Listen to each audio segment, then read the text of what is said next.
Okay. Oh, and welcome to the special edition of Made for the Thrive for Life Live. We're going for our Made for More Specialist Edition.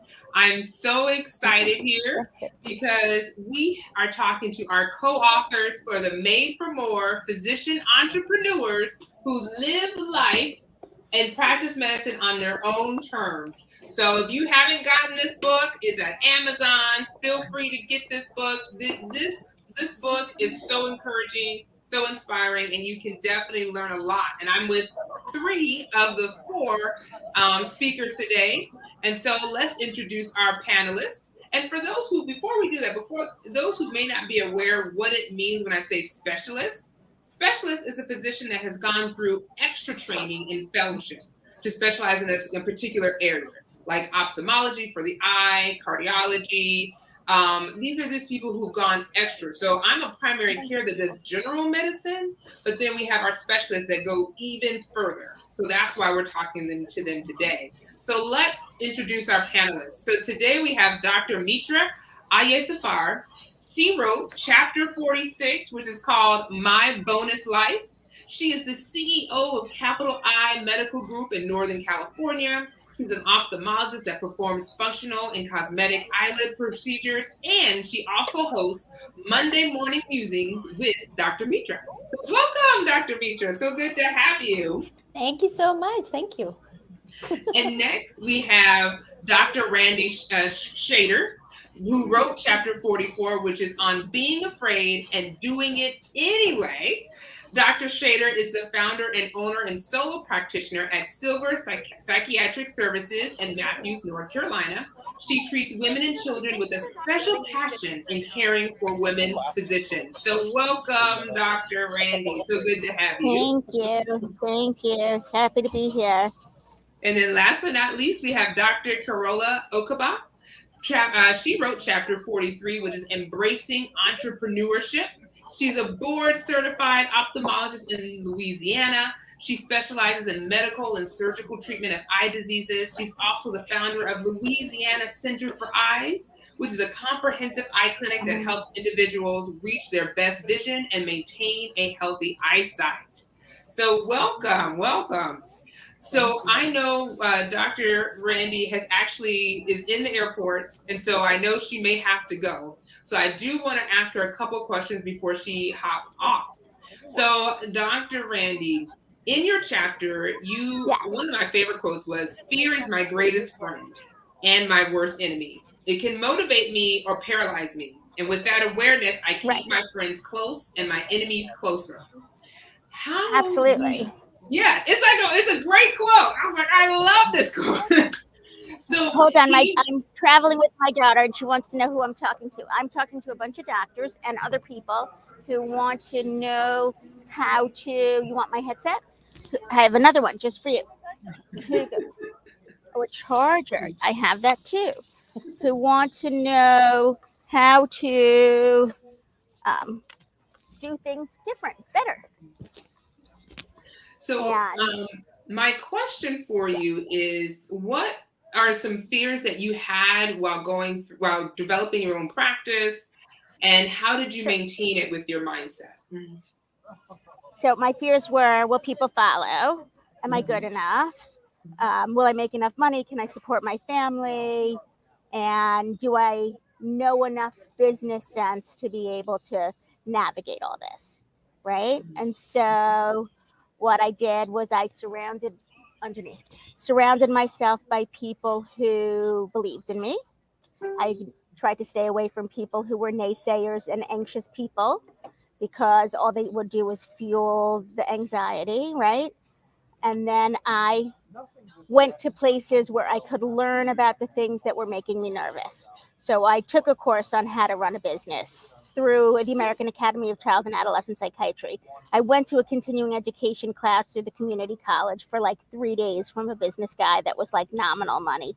I talked to an accountant. I talked to a lawyer. I asked friends who ran businesses in medicine, outside of medicine.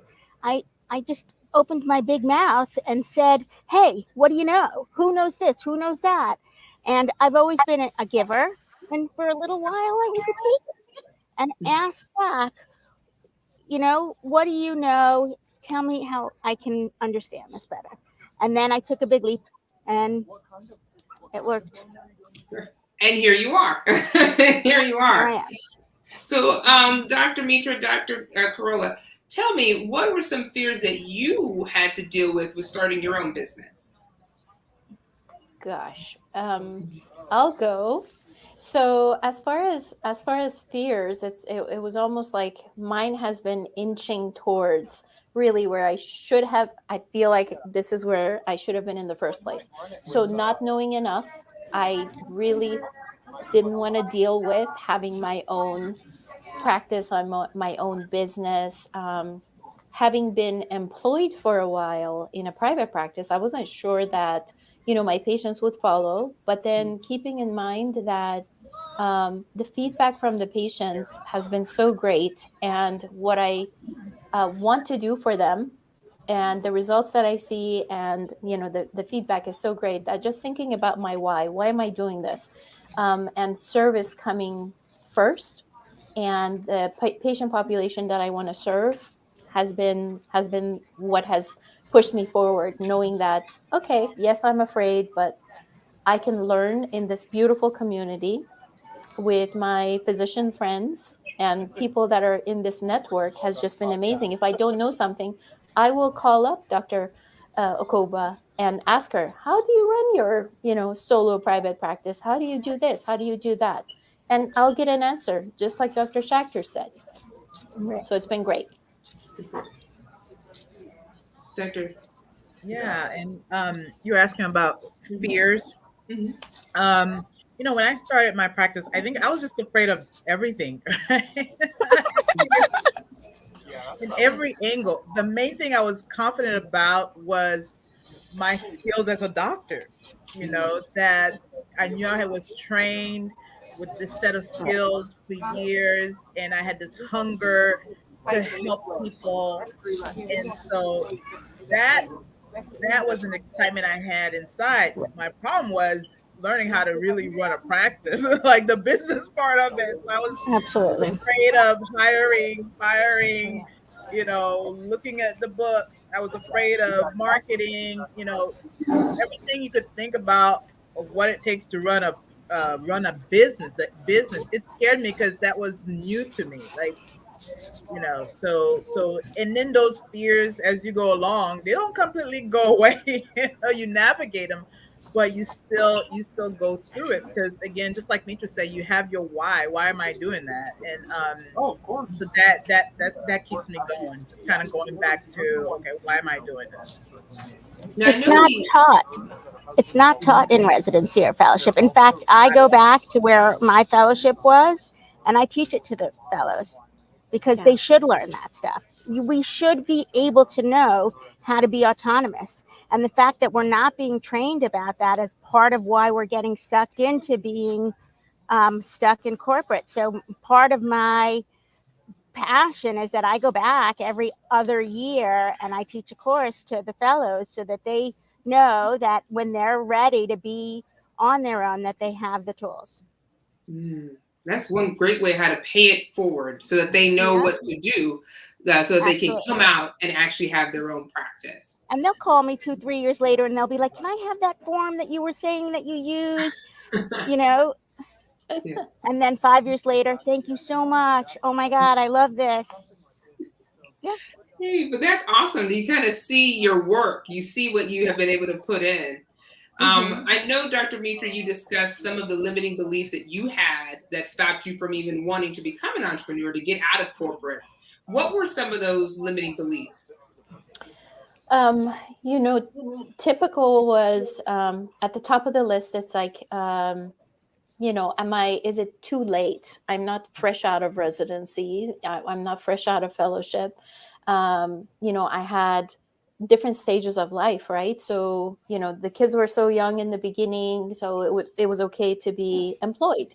And then as the kids grew up, and then kind of we have time to look around, we have enough sleep, thank goodness.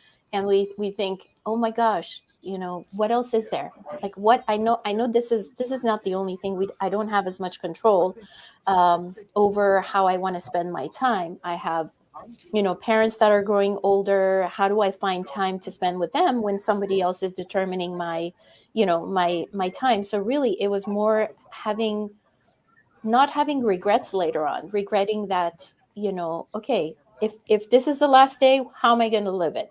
If this is my ideal life, how am I going to arrange everything so that when I look back, I don't say, well, I wish I'd only worked 2 days a week and spent the rest doing, spending with my mom or taking care of her more in person and hands-on. So it's all based on ideal life and what, the best, not having regrets. I think looking back, this being my bonus life, how would I live it? How would I do that?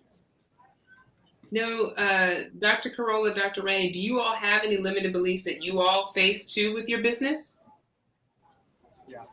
Limiting beliefs. Define what you mean by that, actually.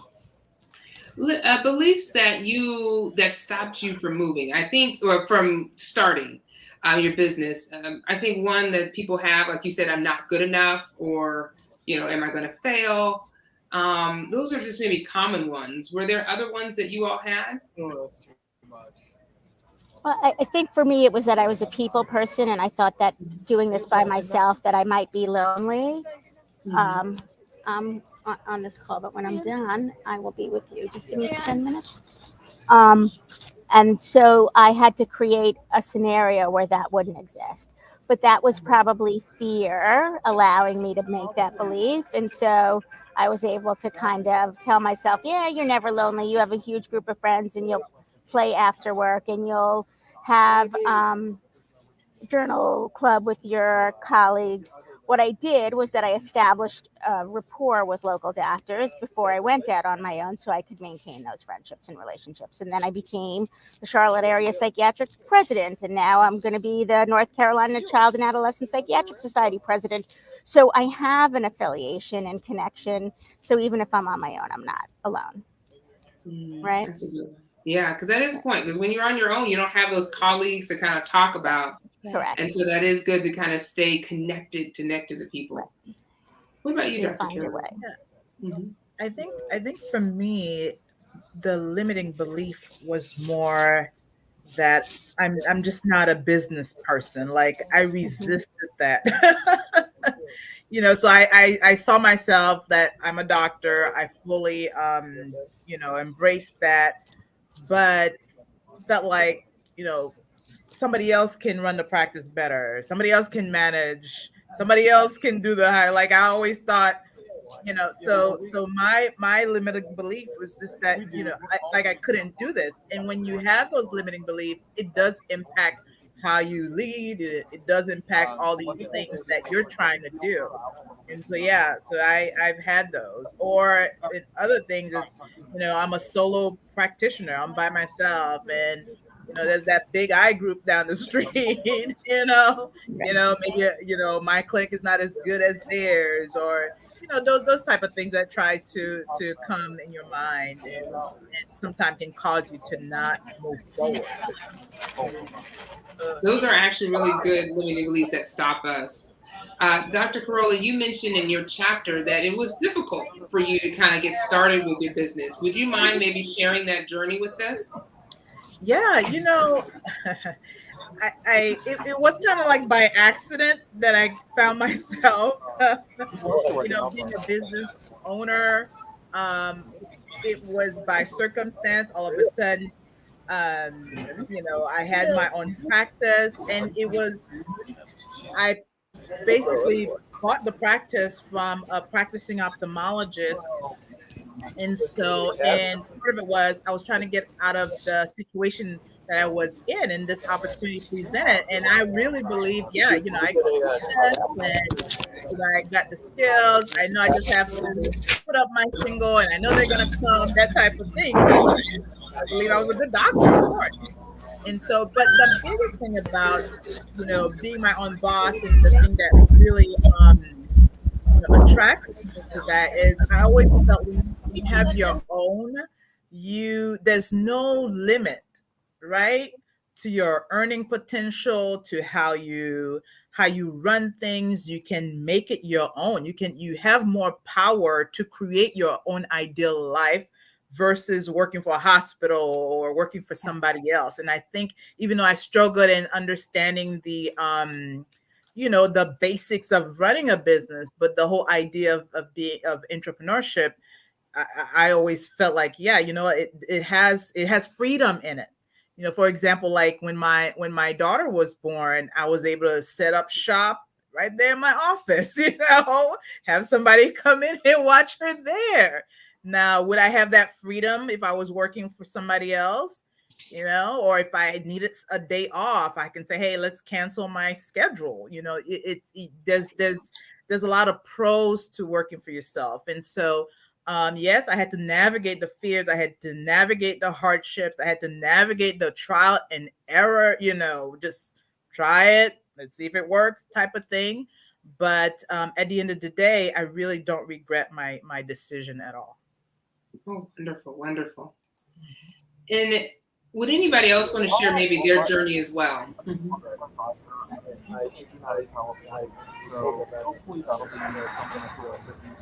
As far as entrepreneurship, opening our practice.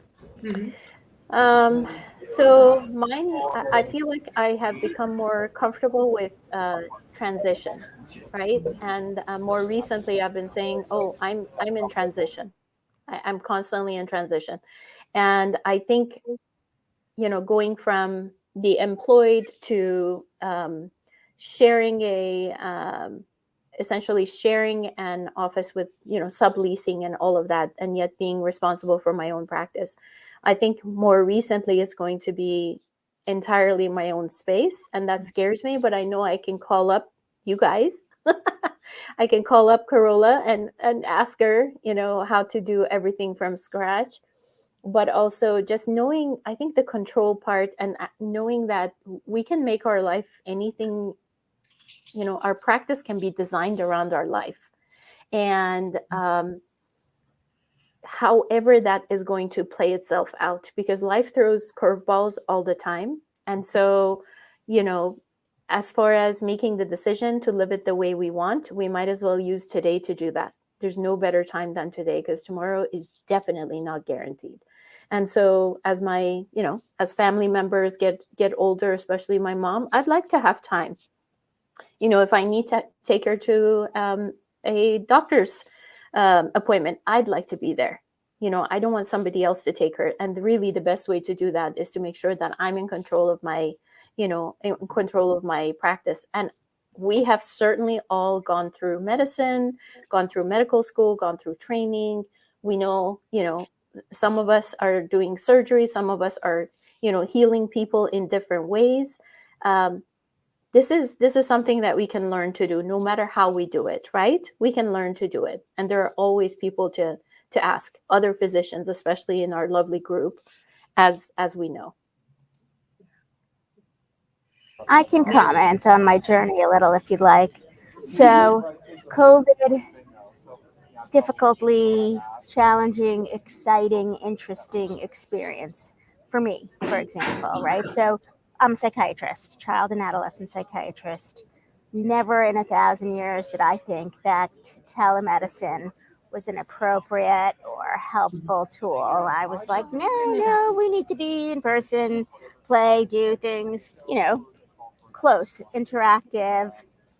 And I wouldn't be able to have a practice when COVID happened. Everything shut down. It was completely closed. And I had to figure out how to handle that, right? Telemedicine became something that happened. Our whole world shut down. My kids were all home, locked in rooms. My daughter was locked in a dorm. And instead of being locked up, we had to revamp our whole I'm a paper doctor. I don't use electronic health records, right? This was a whole different world because I'm not required to. I'm a fee-for-service doctor. I don't have to follow all the laws that other systems are required to do.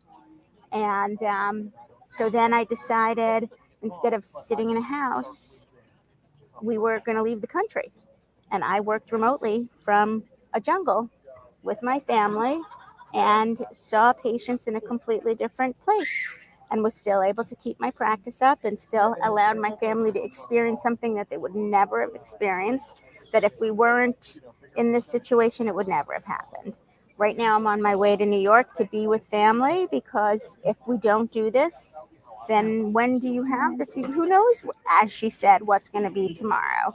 And I will work remotely and see my patients. And so we don't know what things will change in medicine and what will be allowed or not allowed to do. Right now, the public health emergency waiver is existing. May 11th, that ends. You are no longer going to be able to allow to prescribe controlled substances outside of your state if you don't have a DEA license outside of your state. And then you need a physical address in that state if you want to do it. And you need to have someone physically seen in person. I treat ADHD and anxiety. We use controlled substances. It's going to be a big difference.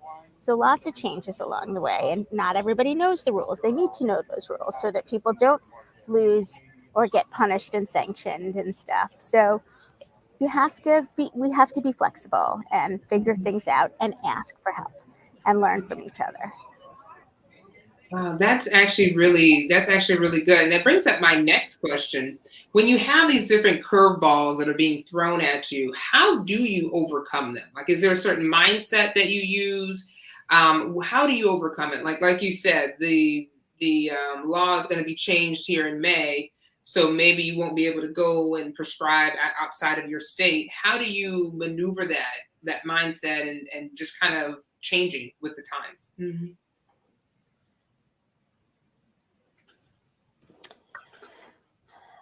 I think the first reaction for me, as far as what plays in my head, is fear, right? And oh no, now what? And maybe in the past, it would have been more likely for me to just hide, just mindset wise. Now it's a lot easier for me to kind of look out there and see, okay, I know I may not get to point Z, but what is the first thing I can do? First little baby step, or at least a step in that right direction. And just think about that. It doesn't have to be, and same as racing, isn't that right, Dr. Shelley? It's, it's just running your own race, but also taking that first step in that direction and then seeing what doors open up. Because goodness knows there's a lot of doors that close, but there's always, I feel like after the fact, it's always steering you towards the place that you're meant to go. So for me, it's not resisting it. I'm learning not to resist it. I love that. I'm learning not to resist it. What other, anyone else, how do you all overcome the obstacles that come your way? What I'm learning is that a lot of things are learnable. I used to think that, only the CPA knows these things, or only this particular, like I'm a doctor. I don't want to, I don't need to know that kind of stuff. Or at least my brain, just like Amitra said, would resist even the concept. Oh my goodness, I got to learn that. Or I don't know what this contract is saying. I don't know,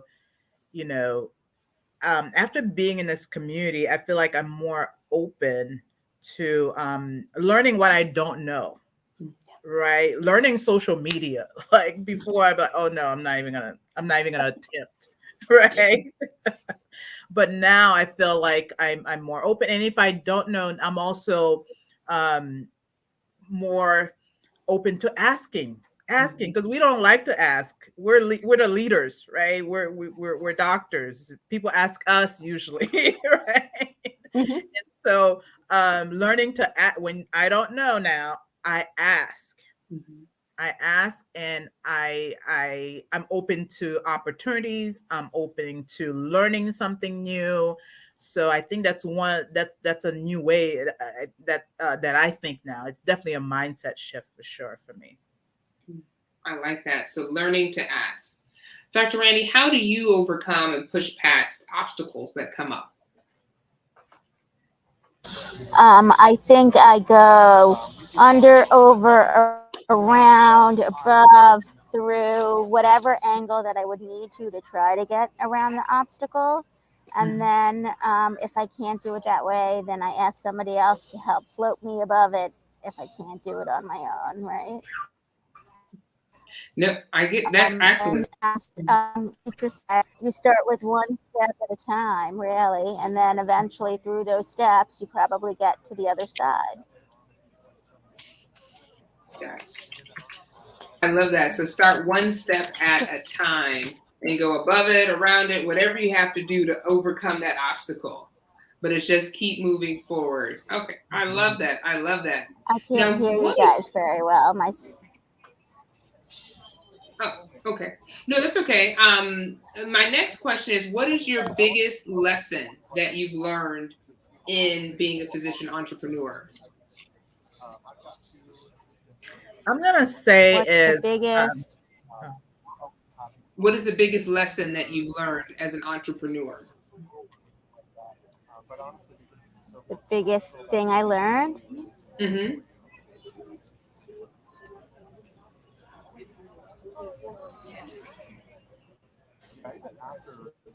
We can maybe, I think, Dr. Mitra, you were going to say your biggest lesson for a second. Yeah, I think culturally, this has been a huge thing for me because I was born in Iran, and a lot of times, you know, also going into medicine, you feel like, okay, I'm going to figure it out on my own. Like it's almost like a sign of weakness I felt to ask for help, right? Like if you don't know it, you know, just go and figure it out. But really asking for help has been a huge thing.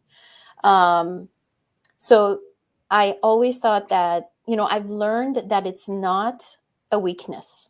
I've learned that it's actually a sign of strength to, in the right community, to ask about what you don't know. We're not meant to figure everything out from scratch. And so, you know, being with like-minded people, we're able to speed up the process, make that shortcut, you know, ask somebody that's already figured it out, or at least, you know, have other opinions about, you know, what's necessary. And don't just sit there wondering, well, I have to make the perfect step. There's no perfect step. There's no perfect way. If you wait to make the perfect step or get everything in place, it's maybe not the right time then. You know, maybe you won't get the chance. So take the chance now and you will find your way. I love that. I love that. Just take the chance. Take the chance. Dr. Carolla, what is the biggest lesson that you've learned? Don't give up. You know, there's gonna be obstacles like we just talked about, and there's going to be a lot of changes that come. Stay consistent and do not give up on your dreams, on you know, on creating your ideal life. Even as life throw lemons at you, just stay true to your why and keep moving along. I love that. So stay consistent, don't give up, stay true to your why. Awesome, awesome. Now I know, Dr. Randy, you were having some issues hearing us. What is your biggest lesson that you learned?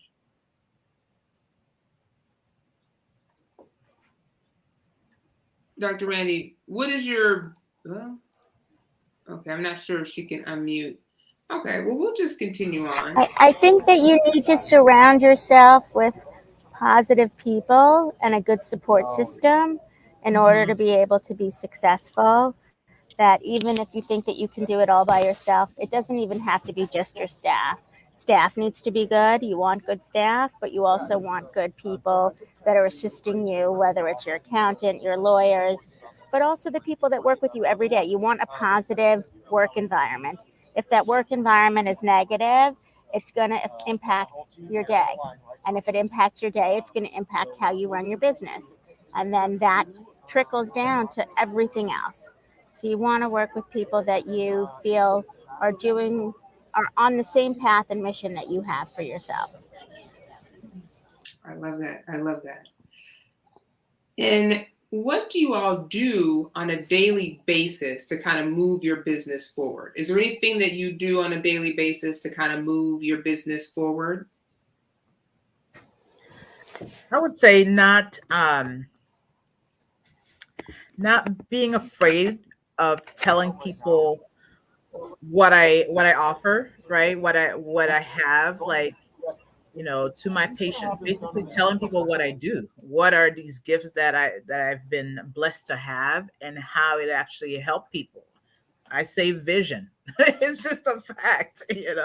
And so I feel like that's one of the things that helped me on a daily, just not being afraid um to put myself out there, own who I am, own my expertise, own my skills, and also own the fact that it's okay to tell people this is what I do and this is how I can help you. I like that. Own who you are. Own your greatness, most importantly. Yeah. Which is good. What about you, Dr. Mitra? What do you do on a daily basis to move your business forward? I think certainly waking up first thing in the morning, like early before anybody wakes up, and then making sure that I try to set my intention for the day. And my biggest, when we did reflections of the past year, and what's a phrase that I keep repeating to myself, enough, is that I am enough and I am limitless, because we can be both. We don't have to be one or the other, right? On any given day, we can have a change in our mindset, and it's okay. It's okay to, have little dips, believe that, yes, I'm great as I am, and I also am limitless. There's no ceiling, there's no lid. We are probably setting that for ourselves. We can do whatever we decide to do. It's just a matter of, envisioning it and going with it. Oh man, I love that. I love the fact that you said, I am enough, I am limitless. So that's really good. Dr. Randy, what are some of the daily things you do on a daily basis to move your business forward?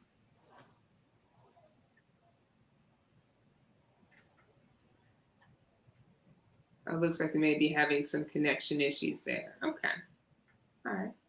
And what advice do you all have for someone who's just starting their entrepreneurial journey? Well, what advice do you have for them?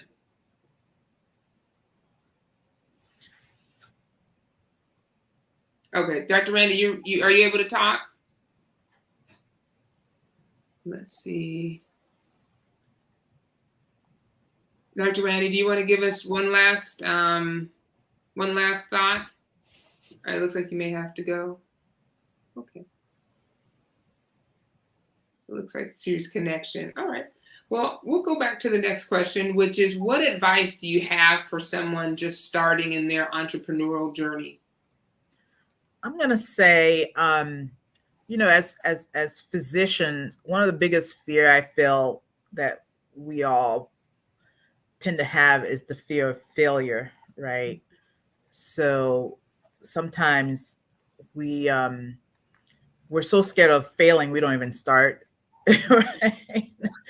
It's taking that first step and then being consistent and trying it out. And if it doesn't work, that doesn't mean just be open to pivoting, open to, okay, let me do it a little differently, and that type of way. And so starting even when you're afraid, and also being open to changing your methods or changing something, be open to pivot as things come along.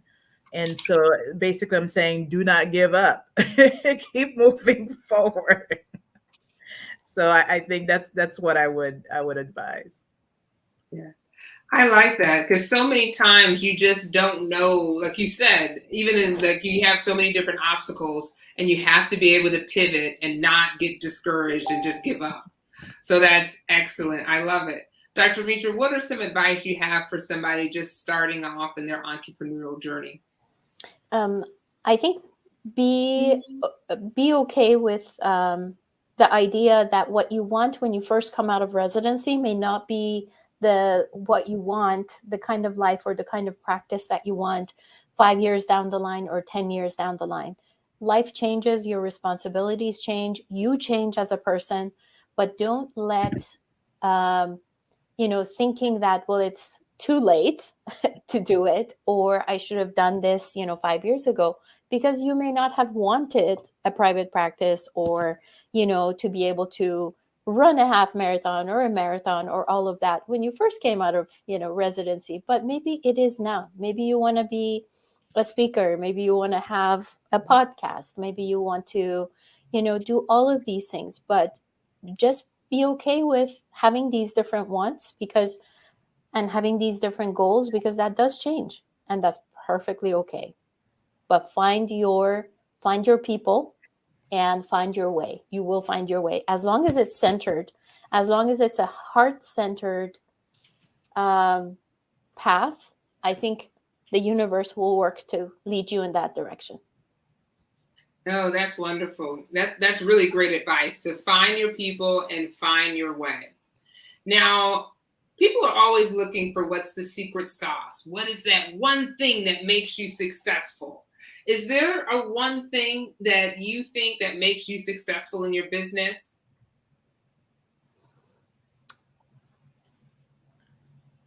Go ahead, Carola. I don't know if it's just one thing. I think the main thing is, in anything, you got to have grit, just like we talked about, and then kind of just being open to learning and not being,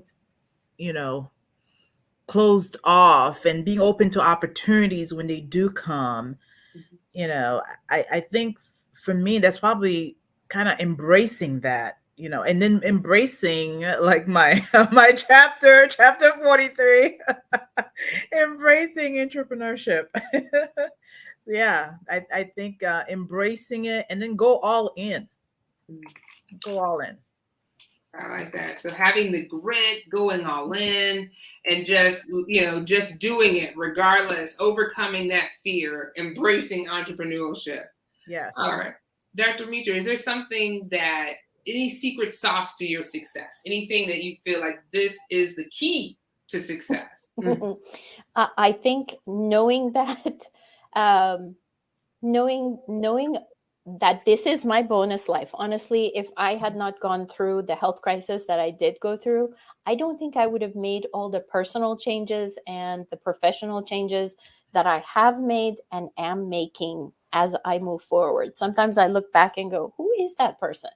Who is that person? Because I really don't want to have too many regrets. I know what I want to do. I know what I offer. I know what I think I'm meant to do something else. Knowing that, things could have been over 8 years ago, but things also can be over any day, but there's a reason. And so it's like, what is that? What is that more? Seriously, what is that made for more? What is it that's left for me to do? I need to figure that out. So being curious, being persistent, and just being open, like Carola said, just going for it. I love it. Being curious, being open. And just as we conclude, for those that aren't aware, we have our Made for More physicians who are physicians, entrepreneurs who live life and practice medicine on their own terms book here that you can get on Amazon. It's available. And why should anybody buy this book? Why should they spend the money? What say you? I'm going to just quickly say that most of the people in this book, most of these chapters, these are physicians that I think the three of us have met in some of the meetings and all of that. I did not know all of this about them, and I am fascinated with the stories that are in here that I had no idea about. I mean, I would not have guessed it. Looking back, it makes so much sense what has, brought them to where they are right now. And it's so fascinating. I think it's simply fascinating to read these stories of these beautiful women, beautiful, amazing, strong women that have done everything so differently, but are so amazing. Yeah, that's amazing. You're absolutely right. Because although we hear about each other, we see, we write it online, to actually listen to their stories, what they went through, it's completely different. So I definitely agree with you. Dr. Carolla, why should somebody buy the Made for More book? What I love about this book is that it's inspirational in a different way, just like Mitra was talking about. It just goes deep, and sometimes you just never know where your inspiration can come from, right? It could be just one story, one situation that, wow, this person went through this, and it can Mm-hmm. literally push you to doing something you've been holding back to do, or that sense, you feel like there's something more, and then you read about somebody's story and you're like, yep, I'm just gonna go for it. I just know it. So just that inspiration at so many 47 different levels and perspectives, that is amazing. And I believe anybody, you don't have to be a physician, anyone can get inspiration from reading and it's so real, it's authentic. That's what I love about it. It's every person's own journey, and they laid it all out there. So I love that. It's not polished in the sense that it's not fake people, it's like it's real, like you get the real deal. And it's authenticity and it's realness that moves and inspired people. And so I really believe you're gonna get it through this book. So go out and get it, guys. It's on Amazon. Go get it. Go get it. And you're absolutely right. I've had the opportunity to kind of read through people's stories, and it's just inspirational to see how they pushed through, how they overcame fear, and the lessons learned through it. Well, how can somebody work with you if they're interested in coming to your practice? Where can they find you? So I'm in Northern California. My website is www.capeymed.com, CAPEYEMED.com. And you'll find me on Instagram, Facebook, every Monday morning, Facebook Live at 8 a.m. Pacific time, Monday morning musings. But just typing in my name, you'll find me there. Thank you. Dr. Carolla. Yeah, I'm in Baton Rouge, Louisiana, and my practice website, that's where you probably gain a lot more information about what we do, www.lacenterforeyes.com, and you could follow me at lacenterforeyes.com on Facebook, Instagram, and even TikTok. So I'm there. And I'm Dr. Alicia Shelley, and I also have the Back on Track Achieving Healthy Weight Loss podcast, and you can find me at Dr. Shelley MD on Instagram and Facebook. And thank you all again for participating in this special edition of Thrive for Life Live, where we talk about the Made for More book. Go and get it. Go and get it. If you haven't purchased the Made for More Physician Entrepreneurs Who Live Life and Practice Medicine on Their Own Terms, you can go to Amazon and purchase your copy. You have 47 phenomenal, inspiring, inspirational chapter and women who will leave you encouraged and ready to do more. Thank you all. And we will see you all next week for our next edition of Made for More Live. And we look forward to seeing you again on next Thursday at 7 p.m. Eastern. Have a good day. Thank you so much. Thank you. Thank you.